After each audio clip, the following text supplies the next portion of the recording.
Senator McCain, what is your reaction to this impending shutdown? Well, my reaction is that it's unnecessary, and I am afraid that the American people, as they have in the past, will blame Congress, i.e.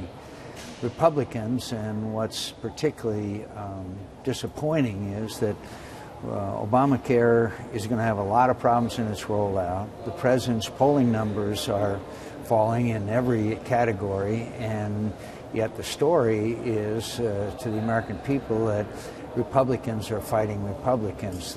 That's not helpful.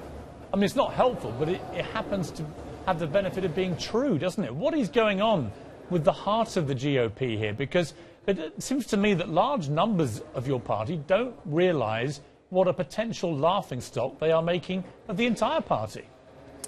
Well, first of all, in their defense, these individuals, particularly House members, campaigned, saying that they would go to Washington and they would do anything in order to repeal and replace Obamacare. And by the way, one of the ironies is that this does not stop Obamacare. It stops government, but it doesn't stop the funding of Obamacare. But I respect them, and I respect the position they held when they ran for election and achieved that election. But I also think that it's very important that we understand that Americans don't like government. They don't like Congress. They don't like the government, but they don't want it shut down. And in '95, when we shut down the government last time, we had already passed a number of appropriations bills. So the impact of a shutdown of a government, since we haven't passed a single appropriations bill, will be a more immediate and more impactful. And that, again, there's one other thing I want to mention.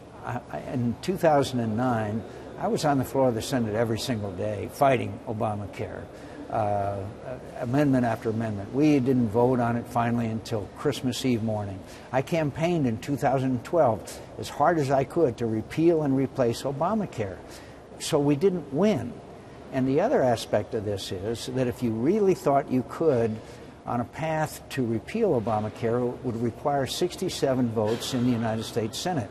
We now have 46 votes.